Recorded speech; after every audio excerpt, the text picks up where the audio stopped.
दोस्तों अगर आप लोग बिहार बोर्ड से 2025 में मैट्रिक का फाइनल एग्जाम देने वाले हैं तो दोस्तों आज से ना मैं आप सभी विद्यार्थियों के लिए हर विषयों का केवल वायरल ऑब्जेक्टिव क्वेश्चन ही बताने वाला हूं। यानी कि दोस्तों जो एग्जाम में लड़ने वाला क्वेश्चन है ना वही सिर्फ चुन चुन कर आपको बताने वाले हैं। आलतू फालतू क्वेश्चन को नहीं बताएंगे, केवल वीवीआई एग्जाम में लड़ने वाला क्वेश्चन बताएंगे। तो इस वीडियो में साइंस का 80 का ऑब्जेक्टिव क्वेश्चन बता रहे हैं। याद करो, किस्मत साथ देगा, 40 यहीं से फंस जाएगा। इंपॉर्टेंट है, पूरी किताब से हम इंपॉर्टेंट क्वेश्चन गेस करके आपको बता रहे हैं, ठीक है ना।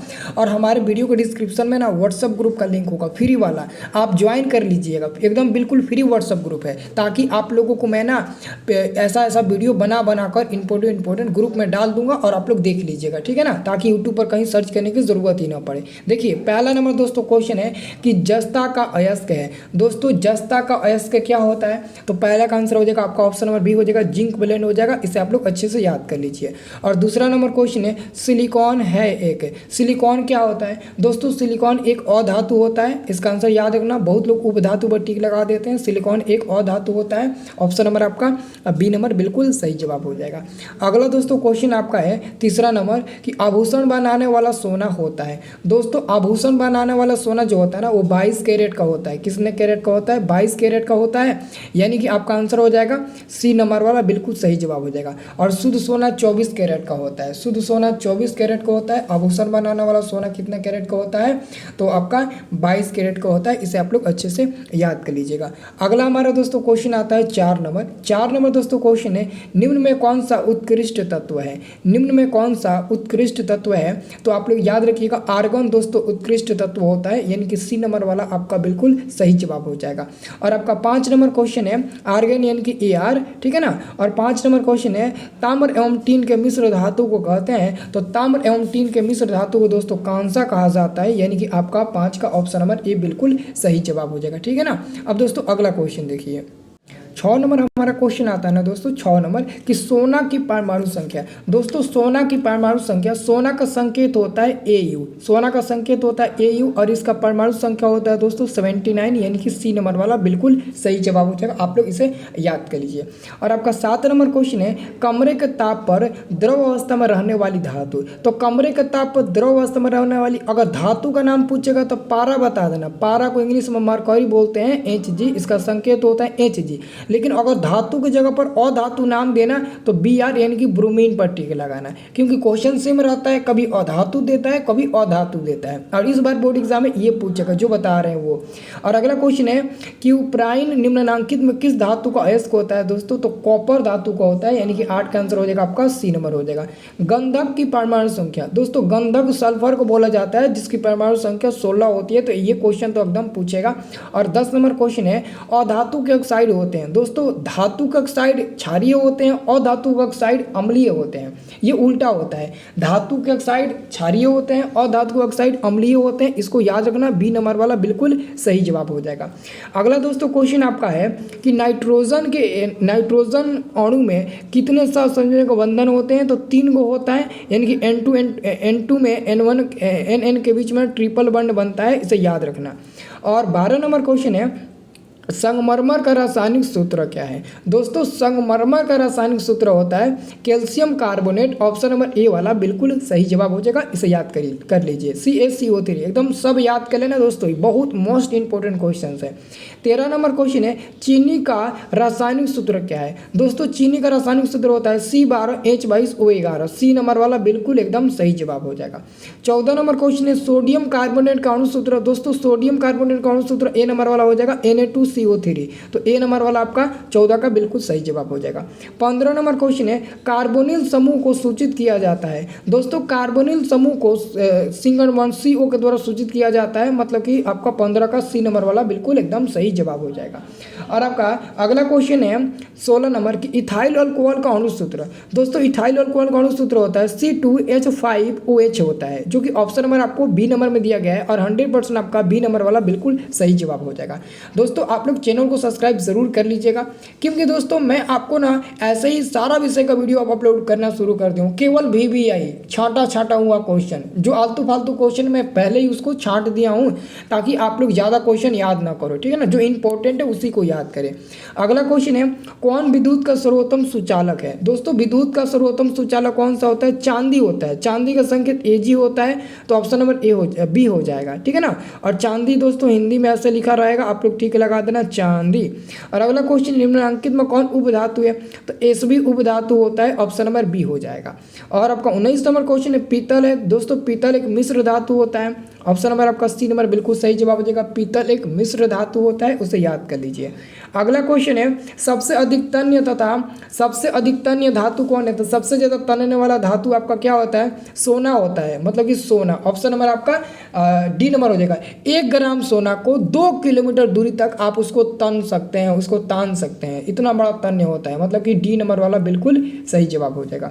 अगला क्वेश्चन है, 1 ग्राम सोना को कितना लंबा तार बनाया जा सकता है? एक ग्राम सोना को पीट कर कितना लंबा तार बनाया जा सकता है? तो 2 किलोमीटर लंबा तार बनाया जा सकता है, मतलब कि 21 का आपका आंसर हो जाएगा बी नंबर, 2 किलोमीटर लंबा तार बनाया जा सकता है। अगला क्वेश्चन है दोस्तों कि कमरे के ताप पर मरकरी धातु किस अवस्था में पाई जाती है? तो मरकरी द्रव अवस्था में पाई जाती है कमरे के ताप पर, ठीक है ना। और 23 नंबर क्वेश्चन है, इनमें से कौन एक अधातु होते हुए भी चमकीला होता है? तो इनमें से अधातु, देखिए आयोडीन ना कार्बन का पूर्व होता है, आयोडीन जो होता है ना वो अधातु होते हुए भी क्या होते हैं? चमकीला होता है। आयोडीन मतलब कि नमक तो उजला होता है, चमकीला तो होता ही है ना। तो आंसर आपका सी नंबर हो जाएगा। सबसे कठोर प्राकृतिक पदार्थ, प्रकृति में सबसे कठोर पदार्थ हीरा होता है, डायमंड, ऑप्शन नंबर बी हो जाएगा। अगला क्वेश्चन, एल्युमिनियम पर मोटी परत की मोटी ऑक्साइड की परत बनाने की प्रक्रिया को क्या कहते हैं? एनोडीकरण कहते हैं, केवल एनोडीकरण। ऑप्शन नंबर आपका 25 का आपका ए नंबर वाला बिल्कुल एकदम 100% सही जवाब हो जाएगा।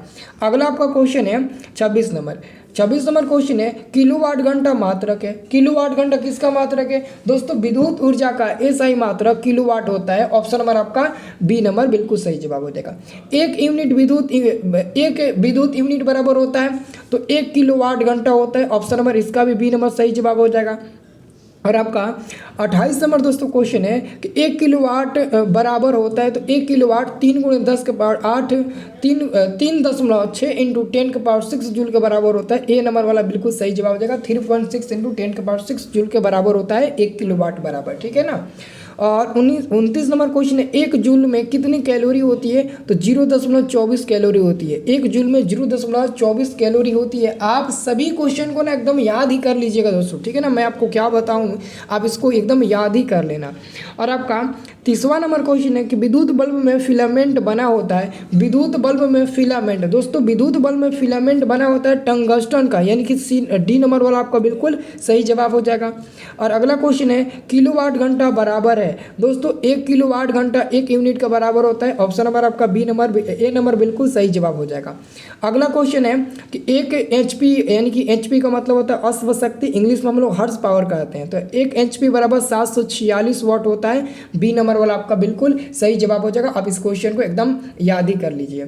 अगला हमारे पास क्वेश्चन आता है 33 नंबर, प्रतिरोध का SI मात्रक। दोस्तों प्रतिरोध का SI मात्रक क्या होता है? ओम होता है ना, ऑप्शन नंबर सी हो जाएगा। ओम को ऐसे सूचित करते हैं, इसे आप लोग नोट कर लीजिएगा। 34 नंबर क्वेश्चन है, जूल पर कूलम किसके बराबर होता है? तो 1 वोल्ट के बराबर होता है। 1 वोल्ट बराबर जूल पर कूलम होता है, यानी कि आपका 34 नंबर का बी नंबर वाला बिल्कुल सही जवाब हो जाएगा। आप इसे याद कर लीजिए। अगला दोस्तों हमारे पास क्वेश्चन आता है, अगला क्वेश्चन आता है आपका 35 नंबर कि विभवांतर का SI मात्रक है। विभवांतर का SI मात्रक, दोस्तों विभवांतर का SI मात्रक वोल्ट होता है। ये एग्जाम में हज़ारों बार मतलब कि पूछा गया है, क्वेश्चन बहुत ज़्यादा बार पूछा गया है, इसलिए ये क्वेश्चन इस बार के बोर्ड एग्जाम में आने वाला है। अगला क्वेश्चन आपका है दोस्तों 36 नंबर कि ज्योति तीव्रता का SI मात्रक, तो कैंडला होता है, ऑप्शन नंबर ए बिल्कुल सही जवाब हो जाएगा। और आपका 37 नंबर क्वेश्चन है, विभवांतर मापने वाले यंत्र को कहते हैं। तो विभवांतर मापने वाले यंत्र को वोल्ट मीटर के नाम से जाना जाता है। डी नंबर वाला आपका बिल्कुल एकदम करेक्ट उत्तर हो जाएगा। अगला दोस्तों क्वेश्चन है, विद्युत शक्ति का SI मात्रक। दोस्तों विद्युत शक्ति का SI मात्रक क्या होता है? तो विद्युत शक्ति का SI मात्रक होता है वाट। ऑप्शन नंबर आपका सी नंबर वाला बिल्कुल सही जवाब हो जाएगा। अगला क्वेश्चन आपका है कि अमीटर से निम्नलिखित में किसे मापा जाता है? अमीटर से निम्नलिखित में किसे मापा जाता है? तो अमीटर से विद्युत धारा मापा जाता है। ए नंबर वाला बिल्कुल सही जवाब हो जाएगा। 40 नंबर क्वेश्चन है, 1 माइक्रो एम्पियर बराबर। तो दोस्तों 1 माइक्रो एम्पियर बराबर 10 के पावर -6 एम्पियर होता है। ऑप्शन नंबर डी आपका बिल्कुल सही जवाब हो जाएगा। अगला क्वेश्चन है, अमीटर का प्रतिरोध होता है। दोस्तों अमीटर का प्रतिरोध बहुत छोटा होता है। सी नंबर वाला आपका बिल्कुल सही जवाब हो जाएगा, आप याद कर लीजिए। और 42 नंबर क्वेश्चन है कि रिओस्टेट का उद्देश्य क्या है? तो इसका सही जवाब हो जाएगा सी नंबर वाला, धारा के परिणाम में वृद्धि या कमी। ये इंपॉर्टेंट क्वेश्चन 100% छप जाएगा आपके इस बार के बोर्ड एग्जाम में 42 नंबर क्वेश्चन। तो दोस्तों छपेगा क्वेश्चन तो याद करना पड़ेगा ना, तो आप लोग याद कर लीजिए, क्योंकि क्वेश्चन छपेगा तो छपेगा और आपको एकदम अच्छे तरीके से याद कर लेना है। मोस्ट इंपॉर्टेंट क्वेश्चन है आपका ये। अब देखिए अगला क्वेश्चन है, इलेक्ट्रिक हीटर की कुंडली बनाने में किस पदार्थ का प्रयोग किया जाता है? तो नाइक्रोम का दोस्तों प्रयोग किया जाता है। किसका? नाइक्रोम का। और अगला क्वेश्चन, 1 यूनिट विद्युत ऊर्जा का मान होता है 3.6 × 10⁶ जूल के बराबर होता है। डी नंबर वाला बिल्कुल ही सही जवाब हो जाएगा। अगला आपका क्वेश्चन है दोस्तों 45 नंबर, कार्य करने की क्षमता को कहते हैं। तो कार्य करने की क्षमता को हम लोग ऊर्जा कहते हैं। सी नंबर वाला आपका बिल्कुल सही जवाब हो जाएगा। 46 नंबर क्वेश्चन है कि अमीटर को विद्युत परिपथ में कैसे जोड़ा जाता है? तो श्रेणी क्रम में जोड़ा जाता है। ऑप्शन नंबर आपका 46 का ए नंबर वाला बिल्कुल सही जवाब हो जाएगा। अगला दोस्तों क्वेश्चन है कि आपका 47 नंबर क्वेश्चन है कि विद्युत आवेश का SI मात्रक क्या है? दोस्तों विद्युत आवेश का SI मात्रक होता है कूलम। ऑप्शन नंबर आपका डी नंबर वाला बिल्कुल सही जवाब हो जाएगा। और अगला क्वेश्चन आपका है दोस्तों 40 नंबर की अतिभारण के समय विद्युत परिपथ में विद्युत धारा का मान होता है। दोस्तों अतिभारण के समय विद्युत परिपथ में विद्युत धारा का मान क्या होता है? तो बहुत अधिक दोस्तों बढ़ जाता है। आंसर आपका 48 का सी नंबर हो जाएगा। और 49 नंबर क्वेश्चन है, 1 वोल्ट कहलाता है। तो 1 वोल्ट बराबर 1 जूल पर कूलम होता है। 1 जूल पर कूलम यानी कि बी नंबर वाला आपका 49 का बिल्कुल सही जवाब हो जाएगा। 1 वोल्ट बराबर जूल पर कूलम होता है। ऑप्शन नंबर आपका बी वाला सही जवाब हो जाएगा। ठीक है। अब दोस्तों अगला क्वेश्चन देखिए, अमीटर को विद्युत परिपथ में कैसे जोड़ा जाता है? तो श्रेणी क्रम में। ऑप्शन नंबर आपका 50 का ए नंबर मिल जाएगा, याद कर लीजिए। और अगला क्वेश्चन है कि निम्नलिखित में कौन विद्युत शक्ति को निरूपित नहीं करता है? दोस्तों P बराबर I² R भी होता है, तो ए नंबर होगा। और P बराबर V × I भी होता है, ये भी होगा। और P बराबर दोस्तों पता है ना, P बराबर V² R भी होता है, ये भी होगा। लेकिन डी नंबर वाला नहीं होता है, IR², उसका फार्मूला नहीं होता है विद्युत शक्ति का IR² फार्मूला नहीं होता है, रॉन्ग हो जाएगा। तो यही हम टिक लगा देंगे, बी नंबर वाला बिल्कुल सही जवाब हो जाएगा। अगला क्वेश्चन है कि मुकुलन द्वारा अलैंगिक जनन होता है। दोस्तों मुकुलन द्वारा अलैंगिक जनन किसमें होता है? ये तो बहुत ज़्यादा इंपॉर्टेंट क्वेश्चन है, हाइड्रा में होता है। अलैंगिक जनन मुकुलन द्वारा किसमें होता है? ईस्ट में होता है। ऑप्शन नंबर आपका 53 का बी नंबर बिल्कुल सही जवाब मिल जाएगा। आपका अगला क्वेश्चन है दोस्तों 54 नंबर कि निम्न में कौन मानव मदद जनतंत्र का भाग नहीं है? तो शुक्र और वायु का सी नंबर वाला बिल्कुल सही जवाब हो जाएगा। 55 नंबर क्वेश्चन है, पराकोष में होते हैं। तो पराकोष में पराकण होते हैं। डी नंबर वाला एकदम 100% आपका श्योरली आंसर हो जाएगा। ठीक है ना, 55 का आपका आंसर डी नंबर हो जाएगा। अगला दोस्तों क्वेश्चन है, कुटपाद किस में पाया जाता है? अमीबा में। और अमीबा अपना भोजन ग्रहण करता है तो कुटपाद के द्वारा। ऑप्शन नंबर आपका यहाँ पर सी नंबर हो जाएगा। 57 नंबर क्वेश्चन है, प्रकाश संश्लेषण होता है। दोस्तों प्रकाश संश्लेषण दिन में ही होता है। ऑप्शन नंबर आपका बी नंबर बिल्कुल सही जवाब हो जाएगा। और अगला क्वेश्चन है, क्लोरोफिल वर्ण का रंग है। दोस्तों क्लोरोफिल वर्ण का रंग कैसा होता है? तो क्लोरोफिल वर्ण का रंग क्या होता है? हरा होता है। ऑप्शन नंबर आपका ए नंबर वाला बिल्कुल सही जवाब हो जाएगा। और आपका 59 नंबर क्वेश्चन है, रक्त में आयरन की कमी से होने वाला एक रोग है। तो एनीमिया रक्त में आयरन की कमी के कारण होने वाला एक रोग होता है। ऑप्शन नंबर आपका सी नंबर बिल्कुल सही जवाब हो जाएगा। अगला दोस्तों आपका क्वेश्चन है 60 नंबर कि कवक में पोषण की कौन सी विधि है? तो मृत पोजीवी। ऑप्शन नंबर आपका बी नंबर वाला बिल्कुल सही जवाब हो जाएगा। ऑक्सीजन है, तो ऑक्सीजन एक प्रकार का हार्मोन है। 61 का सी नंबर वाला आपका आंसर हो जाएगा दोस्तों। ठीक है ना। अगला क्वेश्चन है, मनुष्य में वृक्क संबंधित है। तो मनुष्य में वृक्क उत्सर्जन से संबंधित होता है कि ना जी? आंसर आपका हो जाएगा सी नंबर वाला आपका 62 का बिल्कुल सही जवाब हो जाएगा। 63 नंबर क्वेश्चन है, स्वपोषी पोषण के लिए आवश्यक है। दोस्तों स्वपोषी पोषण के लिए कार्बन डाइऑक्साइड, क्लोरोफिल, सूर्य का प्रकाश सभी आवश्यक है, यानी कि डी नंबर वाला आपका बिल्कुल सही जवाब हो जाएगा। आप इसे याद कर लीजिए। अगला हमारे पास क्वेश्चन है, प्रकाश संश्लेषण की क्रिया में ऑक्सीजन बाहर निकलता है। तो प्रकाश संश्लेषण की क्रिया में ऑक्सीजन जल से बाहर निकलता है। ऑप्शन नंबर आपका ए नंबर एकदम 100% सही जवाब हो जाएगा। ठीक है ना। अब देखिए अगला क्वेश्चन, मैग्नीशियम पाया जाता है। दोस्तों मैग्नीशियम क्लोरोफिल में पाया जाता है। 65 का ऑप्शन नंबर ए हो जाएगा। 66 नंबर क्वेश्चन है कि विश्राम की अवस्था में मनुष्य का हृदय 1 मिनट में कितनी बार धड़कता है। यानी कि जब आपका शरीर शांत रहता है, यानी कि स्वस्थ अवस्था में आप रहते हैं, शांत अवस्था में, तो आपका हृदय, आपका धड़कन 1 मिनट में कब बार धड़कता है। तो आप टच करके देखिए, छू कर देखिए, 1 मिनट में 72 बार धड़केगा। ऑप्शन नंबर ए हो जाएगा। अगला आपका क्वेश्चन है कि निम्न में से कौन जीवाणु जनित रोग नहीं है। तो मस्सा हो जाएगा। आंसर आपका सी नंबर वाला हो जाएगा 67 का। 68 नंबर क्वेश्चन है कि निम्न में कौन एक उभयलिंगी जंतु है। तो केंचुआ एक उभयलिंगी जंतु हो जाएगा। ऑप्शन नंबर ए हो जाएगा। 69 नंबर क्वेश्चन है, नर इक्मक तथा मादा इक्मक का संयोजन से बनता है तो जाइगोट बनता है। ए नंबर वाला एकदम 100% आपका 69 का सही जवाब हो जाएगा। अगला क्वेश्चन 70 नंबर है, स्त्रियों के मासिक चक्र में एक परिपक्व अंडाणु किस दिन अंडाशय से बाहर निकलता है। ये मोस्ट इंपॉर्टेंट क्वेश्चन है। तो 14वें दिन दोस्तों बाहर निकलता है।